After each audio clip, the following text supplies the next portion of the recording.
You're very welcome to our next Bible study. Our Bible study this evening, we're talking about Mark chapter 5, and it's a chapter that's really dedicated to the story of healings, two different types of scenes.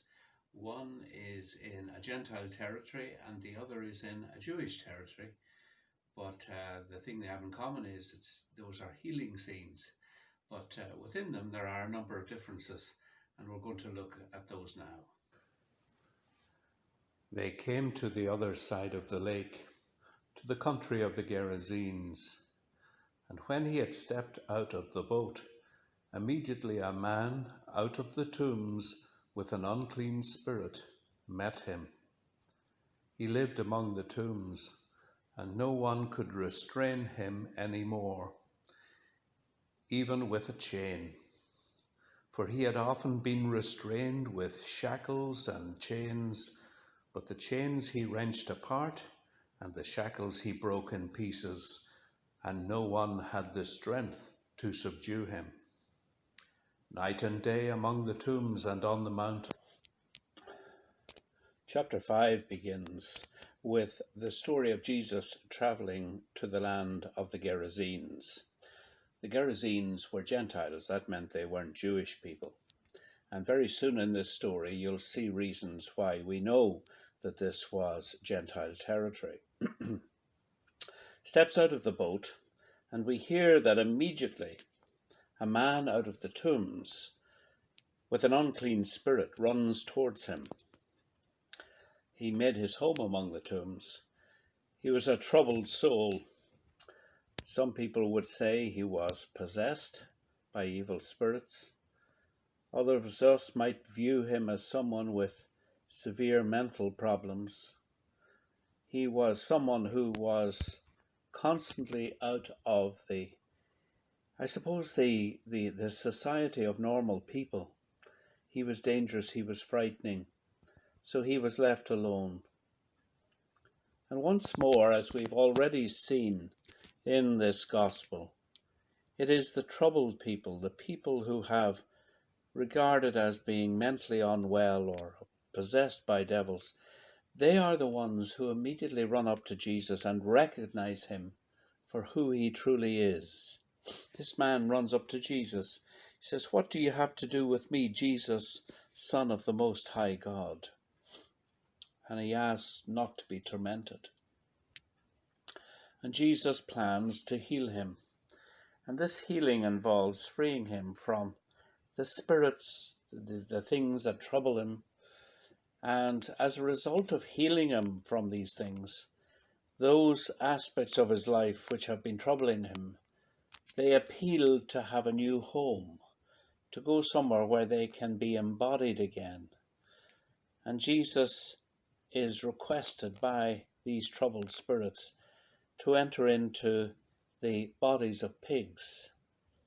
And there is a pig herd eating not far away.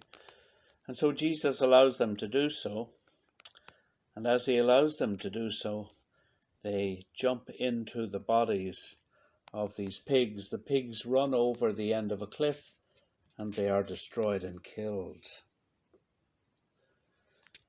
News of Jesus' activities goes to the nearest town. And many of those who live in the town are the owners of these pigs, and they are greatly distressed to see that part of their livelihood has now been destroyed.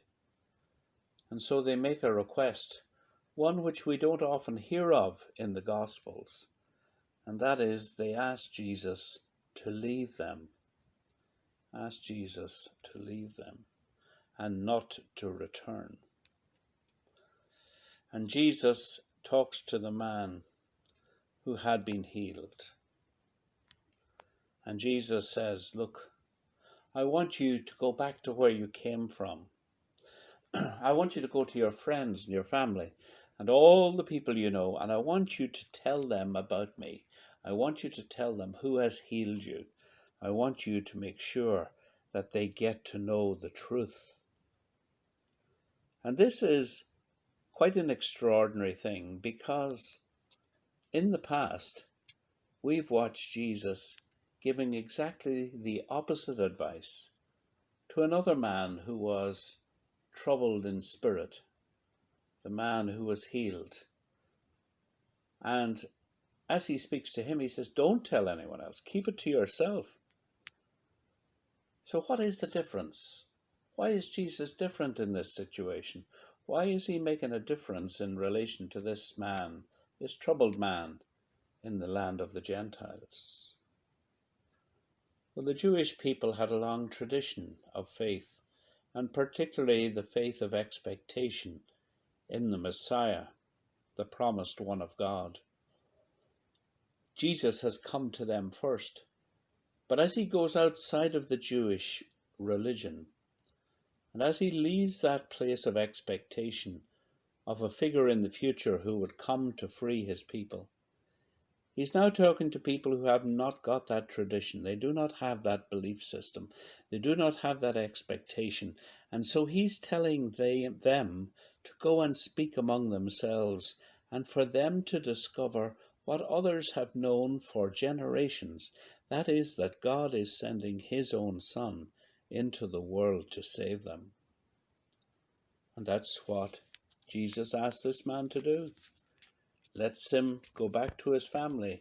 The man himself wants to go with Jesus, wants to stay with Jesus. But Jesus makes it clear that his greatest value is to go back to those he knows and talk to them about it.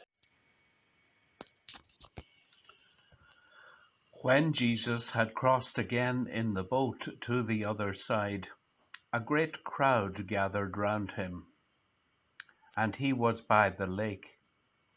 Then one of the leaders of the synagogue, named Jairus, came, and when he saw him, fell at his feet and begged him repeatedly, "My little girl is at the point of death. Come and lay your hands on her, so that she may be made well and live." So he went with him. And a large crowd followed him and pressed in on him. Now there was a woman who had been suffering from hemorrhages for 12 years. She had endured much under many physicians and had spent all that she had, and she was no better, but rather grew worse. She had heard about Jesus and came up behind him in the crowd and touched his cloak, for she said, "If I but touch his clothes, I will be made well." Immediately her hemorrhage stopped, and she felt in her body that she was healed of her disease. Immediately aware that power had gone from her, Jesus turned about in the crowd and said, "Who touched my clothes?" And his disciples said to him, "You see the crowd pressing in on you. How can you say, 'Who touched me?'" He looked all around to see who had done it, but a woman, knowing what had happened to her, came in fear and trembling, fell down before him, and told him the whole truth. He said to her, "Daughter, your faith has made you well. Go in peace and be healed of your disease." While he was still speaking, some people came from the leader's house to say, "Your daughter is dead. Why trouble the teacher any further?" But overhearing what they said, Jesus said to the leader of the synagogue, "Do not fear, only believe." He allowed no one to follow him, except Peter, James, and John, the brother of James. When they came to the house of the leader of the synagogue, he saw a commotion, people weeping and wailing loudly. When he had entered, he said to them, "Why do you make a commotion and weep? The child is not dead, but sleeping." And they laughed at him. Then he put them all outside, and took the child's father and mother, and those who were with him, and went to where the child was. He took her by the hand and said to her, "Talitha cum," which means, "Little girl, get up." And immediately the girl got up and began to walk about. She was 12 years of age. At this, all were overcome with amazement. He strictly ordered them that no one should know this, and told them to give her something to eat. The second part of the chapter is located back again in Jewish territory. Jesus crossed again in a boat to the other side, and a great crowd followed him, and he was by the lake. And while he was there, the leader of one of the local synagogues, a man named Jairus, comes to him with a request. His little girl is dying, and he wants Jesus to come and lay his hands on her so that she may be made well and live. So Jesus decides to go with him. And then there's an interruption in our story. The story is interrupted by a woman who is part of a large crowd which is building up around Jesus. They're all pushing and shoving. They all want to get a sign of Jesus. They all want to speak to him. They all want to request something for themselves or a member of their family. And so as they do so, this woman is trying to get as close as she can. She needs to be healed. She's been suffering from a hemorrhage, which has gone on for a great number of years. It has greatly upset her life. She has been isolated from her community. Person hemorrhaging in such a way was regarded as being ritually unclean, not suitable for being part of God's worshipping community. And anyone who touched her or came in touch with her was regarded as equally unclean. So this woman was untouched by others. And so she takes the initiative to touch Jesus. She's aware of what that might mean. But instantly this woman is healed. She's restored to again as she was many years before. And in spite of all the many doctors she's visited, this is the chance for her to be totally healed in body, mind, and spirit. Jesus has been jostled, as we say, by the crowd. And it's an extraordinary thing that he breaks off during all of his journey to try and release himself from the crowd and go with Jairus. And he stops and he says, "Someone touched me." And the disciples turn and say, "Well, of course, someone touched you. You're surrounded by hundreds of people. They're all trying to get to see you. Of course you're being touched. I mean, what sort of a silly thing is that to say?" But this was a different type of touch, a deliberate touch, a touch with purpose. This woman wanted to be healed. This was no casual thing. And in touching Jesus' cloak, she was restored to fullness of life. Jesus commends her faith, her trust in God, and tells her it is that has made her well. Meanwhile, in the middle of all of this activity, a message comes from Jairus' house. It's too late. Jairus' little girl is dead. 12-year-old little girl.